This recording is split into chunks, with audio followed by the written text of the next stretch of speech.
This is going to be a very different video on this topic than you've ever heard before. Because I bet that you love to be a popular artist, you love to have that influence, but what if that's the most toxic thing for your art life? Welcome to Art Mentor, my name is Sean, and today you're going to learn the least commonly discussed price of fame when it comes to social media and art. I'm going to give you some tips on how to approach this in a more healthy way, and by the end of this, you might not want to be popular anymore. Now, to kick this one off, I'm gonna ask you a really hard and really serious question. I really wish that somebody had asked me this because it's gonna change everything that you think about when it comes to social media. Why do you want that? Why do you want to build a following? And what I mean by that really simplistically is, what is it going to do? Because oftentimes, I see a lot of artists that just say, well, I want a following, and that's gonna open up all these amazing opportunities, and it's going to allow me to have more fame. It's gonna allow me to create a job. All right, but what is that gonna do for you? And more importantly, like, what are you gonna do for somebody else? Because a big issue that I often see is that people will say, when I ask them this question, one of two responses. A, wow, I've never even thought about that. Are you on this boat too? Like, have you ever even thought about why do you want a following? Or B, they'll say something that is just a complete vain reason for why. I want to have a business. I want to make money. I want to quit my job. Okay, great. But why? Because here's what I want to let you know. If you have vain reasons like this, then you are gonna fail, like total fail, okay? And I learned this the hard way, so learn from me, friend. A lot of times when people say that they want to follow and they're gonna be like, I wanna make everybody happy, I wanna inspire the masses. Okay, great. If you have that though, I'm gonna tell you this with complete certainty, you will fail. Because that is not a great reason for why you want to have a following. At the core of this, here's what you need to know is that this has to start with you. This has to start with something that's really deep and meaningful for you that then you can connect with somebody else. The fact that you want to grow to 1 million subscribers or 1 million followers just so that you can quit your job as like a daytime clerk, nobody cares about that. Like literally nobody cares about that because that's exactly the same boat that they're probably into as they're watching that. So like for me, one thing that really transformed me was when I learned about how my presence can start to serve others. So like for me on this channel right here, I'm wholly dedicated towards helping artists grow their business with giving them advice that nobody told me that's still not available online and that challenges a lot of the advice that they've heard online. So at the core of this, you gotta understand the biggest danger in giving yourself a metric like this that is outside of you, like I want money or I want fame, is that now you're gonna burn twice. Because first off, I want you to realize that you have a hole that you're trying to fill. You have that hole and it just exposed that hole and you didn't fill that hole anymore. And two, because you're gonna fail to fill that hole with people and with metrics that actually don't matter. At the core of this, you gotta have a big reason that is going to affect you. It's gonna be something measurable, and it's gonna be something I'm gonna talk to you about throughout this video for how to do this in a really healthy way. Now, why is social media such a big push? Why are so many people seeking to do whatever they can do by whatever means that's ethical or non-ethical or crazy or grounded? And why are some people succeeding and some people aren't? And here's what I learned about it. When you take a look at the life of an artist, and I'm just gonna use myself as an example here, okay? So when I was growing up, a lot of times I was talked out of being an artist. My family would be really combative with me about it. They would also be wholly dismissive of me. Have you ever felt like this too? Have you ever been told that it's juvenile or it's childish, or if you're a man, it's not manly? Or has somebody ever told you that, well, this is not something that you can do, you have to be realistic or anything like that?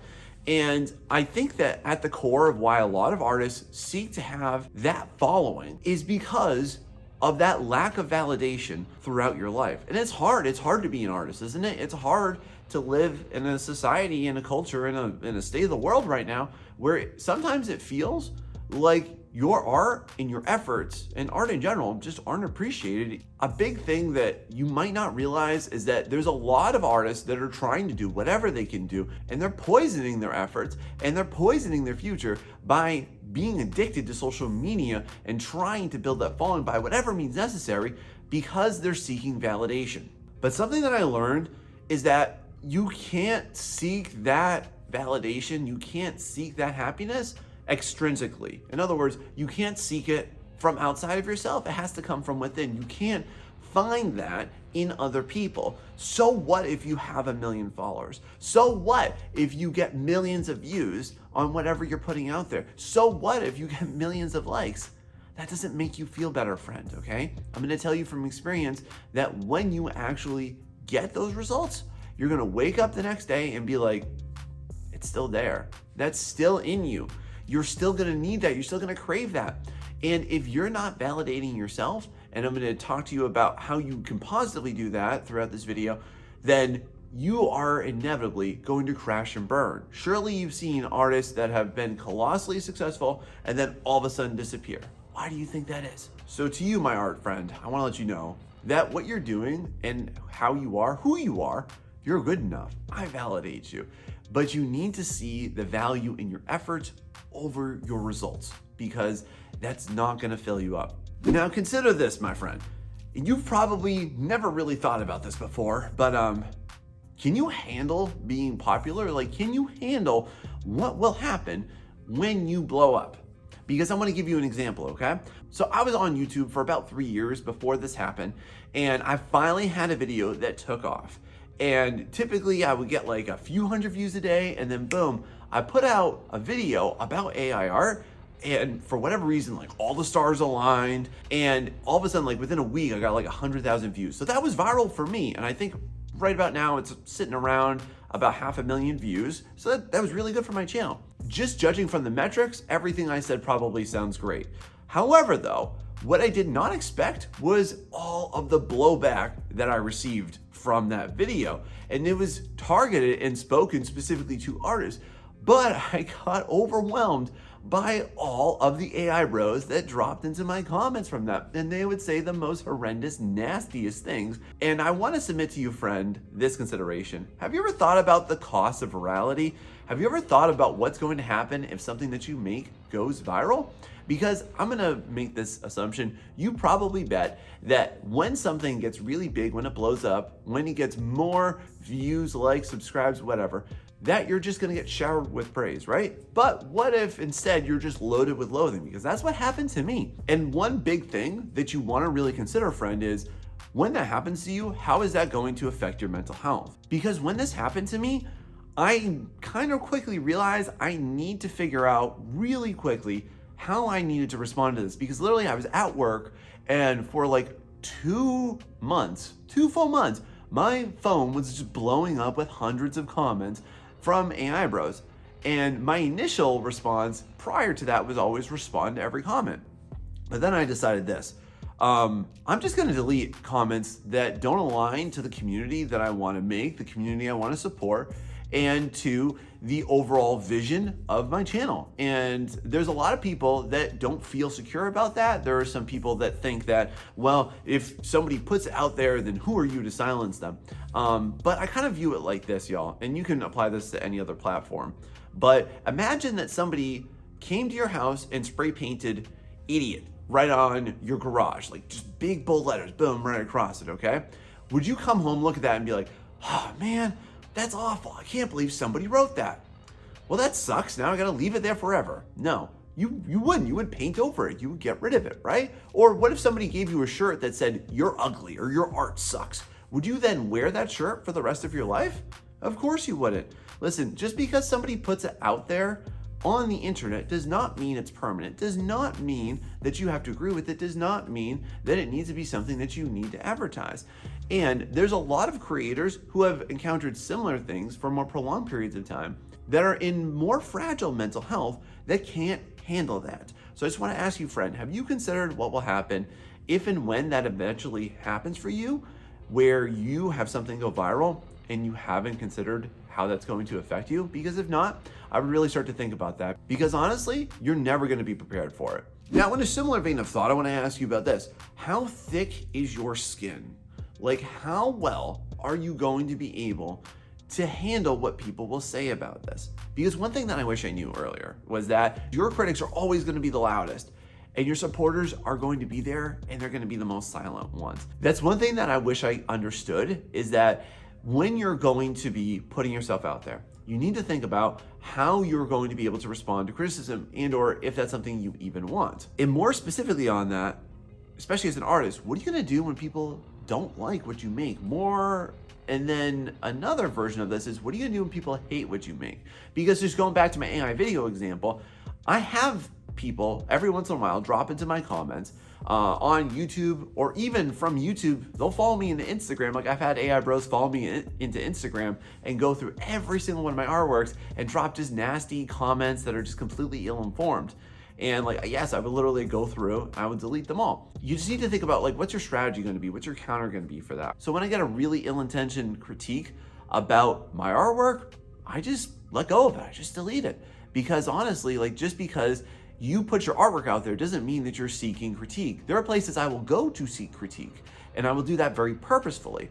But I'm not gonna just accept critique from people that I don't know and I don't trust, and I don't validate that because I don't know what their skill level is. Because just in case you've never heard this, friend, not all critique is valuable. It depends on who is giving you that advice. Have you ever heard of that before? Now, another really hard truth is that in your branding, which should be the number one goal of yourself, trying to make yourself into a figure, trying to make yourself into somebody of influence, into somebody that can grow a following, is that inevitably you're going to have opposition. So like, for example, for my channel that you're watching me on right here, I'm all about authentic art making. I am completely opposed to AI art, and I'm okay with that. So in whatever you're doing, you have to understand that you have to be okay with being somebody who opposes something in order to do something important. Just to exemplify this philosophy, Jordan Peterson says that if you don't have something potentially a little controversial to say, or if you don't oppose something, then you're really not bringing anything to the table. You don't have anything worth saying. And that's just the truth. Now, if you would, however, love to be a loud supporter of this channel, go ahead and hit that like and subscribe, because I love to help and support y'all through everything that you're gonna do artistically. And if you want more of that every single week, come on, I'm gonna be right here for you. And now this is really gonna help you understand how to approach social media better. Now, what do you think you're making art of? And what are you making art for social media? And most importantly, why are you making that? Because I wanna ask you this, why do you think that most artists on social media burn out crazy fast? One common trend I've been watching for over a decade is how many artists blow up and then they just totally retreat like hermits. They are never seen or heard from again. Because if you're not aware of it, there's a lot of artists that pigeonhole themselves. There's a lot of artists that start to do things that maybe they don't like to do, that maybe the algorithm loves, that maybe social media loves, that platform loves.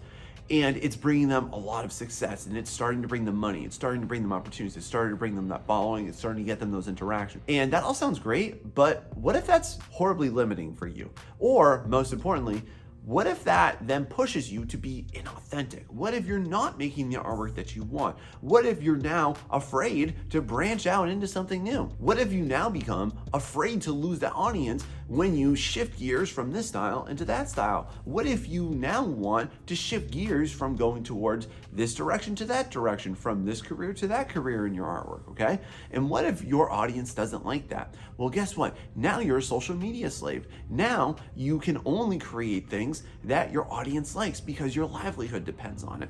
And this just envelops you into this really toxic, vicious trap where now, instead of where you at the outset were making things that you love and then people loved it back, now you got that established following, now you've got responsibilities, now you have to make sure that you're pleasing everybody, you're being inauthentic and you're being phony. And that's when most artists on social media will completely burn out.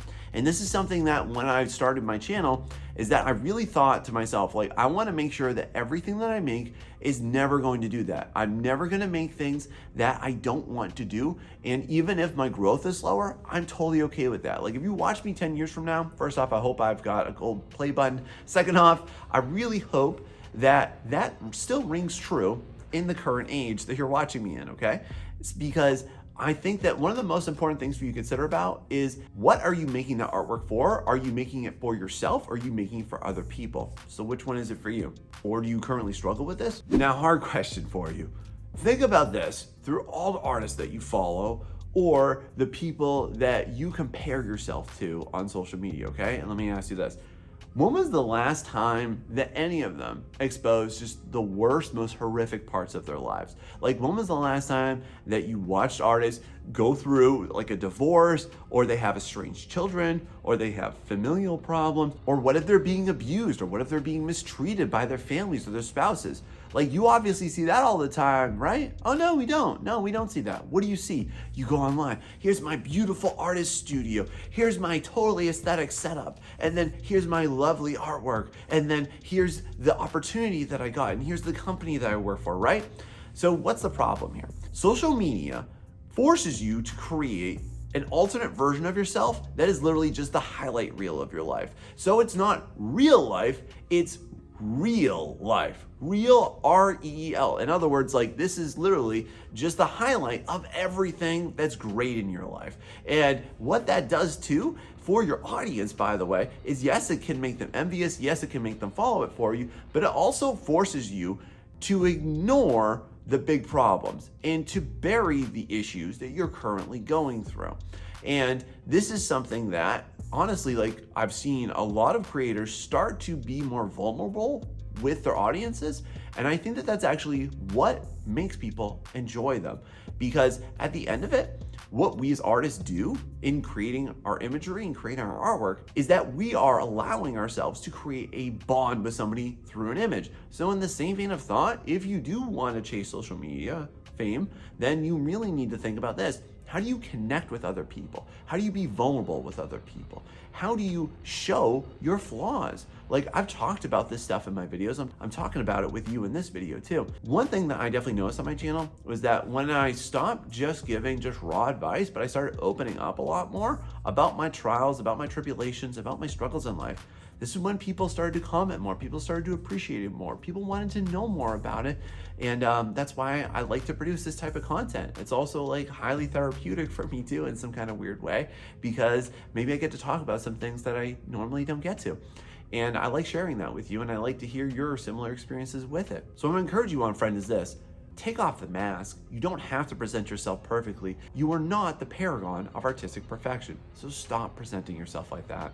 It's really toxic for you, and it forces you to battle this version of yourself that you know isn't real. So as you're starting up on social media and you're looking across all of the different platforms, and you're going from Instagram to Twitter to Tumblr to DeviantArt to YouTube to TikTok, one major question that I like to ask you is this: why are you just stressing yourself out by doing all of this stuff? Because at the end of it, like, what do? You have to make posts, and then you have to make reels, and you better be making video content or else the algorithm's gonna bury you now, you know that?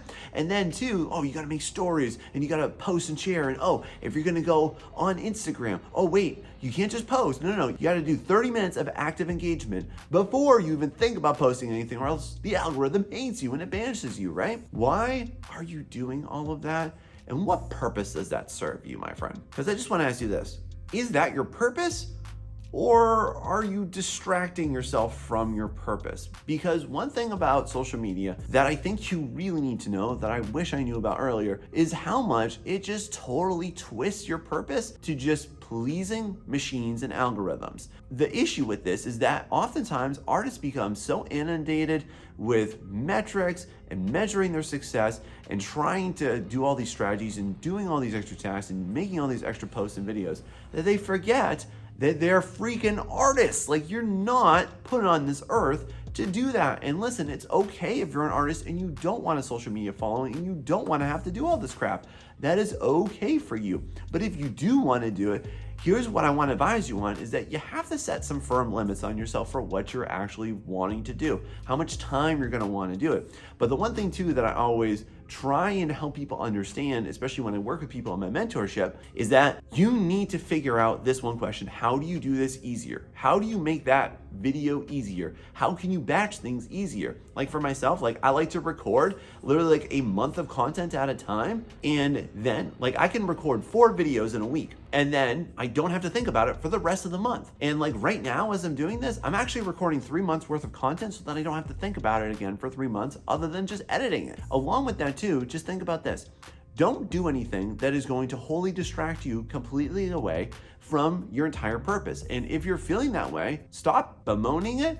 stop blaming social media for it and start to look inwards instead and ask yourself, is this really what I want to do? Is this how I imagine my life being? And if I do want my life to be this, how do you make it easier? Because I've gone through everything that you shouldn't do, and that's why I'm making this video for you.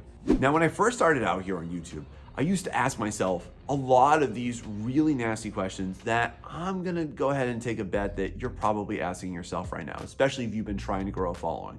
So I would put up a video, I would get all excited for it, and I would spend like 10 to 20 hours editing that video, trying to figure out, what the best cuts were, the best music were, the best lighting for it was, does my voice sound okay? And I put that puppy out and boom, I got like 15 views. And man, that was so demoralizing. And then I would eventually start to look at the metrics. So I'm also friendly with other YouTubers, other art YouTubers like myself that started out around the same time, and actually they came out after me and they have a lot more success than I do. And I say that from a measurable, objective standpoint. They have a bigger following, they get more views per video and all that. And then that forced me to ask myself these questions. I would feel bad about myself and I would say, well, what's wrong with me? What am I not doing? Why did they get it and I don't? And from time to time, that really got to me. And it would make me feel bad about myself. And I see a lot of artists do this too. And is this you, by the way? Because I totally know what you're going through. But then I realized this. I was just asking myself the wrong questions. And I see so many artists asking themselves demoralizing and demeaning questions, as if like you as a character, you as a human being, there's something wrong with you, and there's nothing wrong with you, friend. The fact is just this: you're gauging too much of your happiness on your metrics. Just because you have really big numbers in any metric will not bring you happiness, will not bring you success. Like for example, there are a ton of artists that have way bigger followings than me and even make art commission content that have way more views that are actually very broke. Like they don't make good money on their artwork, and they're telling everybody how to make commissions and make money on it. And it's like crazy to me. And I've seen this with so many other artists who are actually very successful but have very small followings. So what I want to let you know is this: those are just vanity metrics and you should not pay attention to them. In fact, one of the things I would encourage you to do is to just learn to appreciate it. Like I appreciate every single one of you that's watching this right now. I appreciate those of you taking the time to comment to me down here with your similar concerns, with your similar struggles with this, because I think we can all relate to this. If you just focus on the appreciation for what you have in the communities that you authentically grow, being your authentic self, then you are gonna be perfectly fine and happy regardless of who watches your stuff or who views your content or who does or doesn't comment. Because honestly, like just for coming in today, man, I love y'all. It's so nice of you to take your time out of your day to share this time and this moment and this opportunity to learn a little bit more about your art with me. So for that, I appreciate you. So what do you think about that instead? So I cannot really go through an entire video on social media without also addressing one of the most popular fallacies. Have you ever been lured into social media growth for the promise of monetary gain? Like, have you ever thought about like, oh, well, if I do this, I'm going to create a business. If I do this, I'm going to get clients. If I do this, I'm going to get sponsorship. I'm going to get opportunities and be able to quit my job. Does this sound like what you were first attracted to social media growth in order to achieve?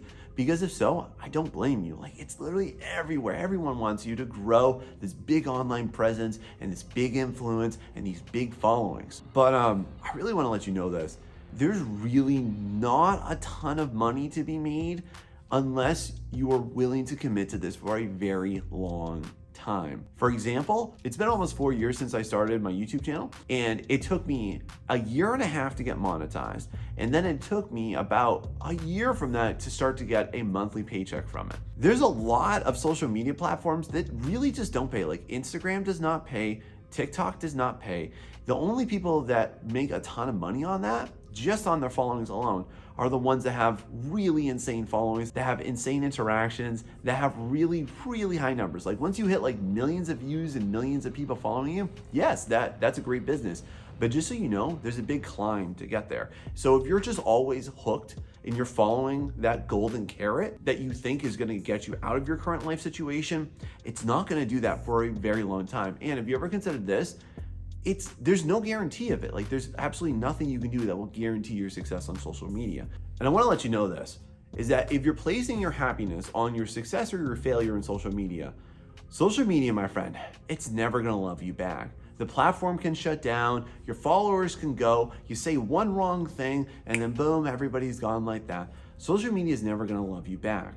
So instead of you gauging your happiness and your success level on that, why don't you refocus it into what you actually love? Why don't you refocus it into the things that you do enjoy? Why don't you experiment and be bold with that and get people that are gonna come along with you for that long ride? Have you ever thought about that? Doesn't that journey sound so much more rewarding? Because if you actually do that and you're being authentic about it, then people are gonna love that and they're gonna admire you for it. So can I tell you what allowed me to immediately relieve all my stress, my anxiety, and most importantly, my guilt about social media as soon as I started to do this practice? Because I think this is gonna help you majorly. So let me start off by asking you this. How many different social media platforms are you currently on right now?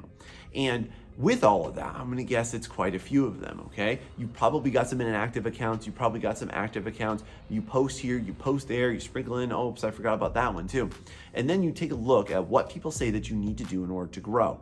And it is so overwhelming, isn't it? It's like, you gotta do this, you gotta make that, you have to make this reel, you have to do it so many times, post so many times a week, do this many picture posts. Oh no, don't do picture posts, only do video posts. And then you have to do this and that. It seems so impossible, doesn't it? Well, that's because it is. So does this totally exhaust you with keeping up? Because here's your guaranteed way that I want you to approach it. From here on out, it's gonna make your life so much easier. Go ahead and I want you to create a hierarchy list, okay? So amongst all of your social medias, okay, I want you to start off with this. What are your top 3? Like choose, like for me personally, I have like 7 social media accounts, okay? But just to be honest, there's only 3 of them I really care about, okay? And for me personally, here's how it goes, just to give you an example. My number 1 here is YouTube. I will post on YouTube every single week. Like in almost 4 years now, I have not posted maybe a couple times, all right? I've been totally consistent every single week for about 4 years. I do at least 5 community posts every single week too. Like I am hardcore dedicated to this platform because I enjoy it the most. I enjoy making content for you. I enjoy helping you on my channel. So I'm all in on this one. My number 2 on that is DeviantArt. I post there once a week. I've been a long-term user of that community. Yes, I know that it's definitely been infiltrated by AI users a lot in the last couple of years, but nonetheless, there's still a very supportive base for it. It also happens to be where I have my next biggest following other than YouTube, and I know how to work that platform. So that's my number 2. My number 3 is Instagram. Here's why you need this, is that you need to understand your priority list and where you have to post, where you also kind of need to remember to, and where you could maybe prioritize it, but if you forget, you're not gonna be too upset about it. Like, I'm totally consistent on YouTube every single week. I am fairly consistent on DeviantArt, like once a week, like one post once a week, that's nothing big. And then on Instagram, like I try and post every single day, but honestly, I probably post like 3 or 4 times a week. And I'm okay with that because people that appreciate it, they're there, they show up for it and they react to it. And if it doesn't reach other people, I'm okay with that. And the reason why I want to recommend this to you is just to alleviate all of your anxiety about having to post multiple times in multiple different places every single day. It's kind of like you trying to get out of quicksand by swimming harder and faster in it. Like it's just not going to work out for you. So instead of you meandering through that volatile landscape of posting on different platforms, my friend, make it easier on yourself and just come up with your priority list. And so if you're game for this, let me know down below what those top 3 are for you and what order they are. Another really big thing that I don't think a lot of artists think about when it comes to growing social media is just your time management. And especially for you as an artist, like you've got all these big goals and ambitions, and somehow you need to figure out, well, how do I manage my time, and how do I manage my project, and how do I manage my growth on top of that? Well, to help you out with this, I made an entire video for you right here. It's gonna teach you everything you need to know about it. Thanks so much, and if this helped, please share it with somebody that you know.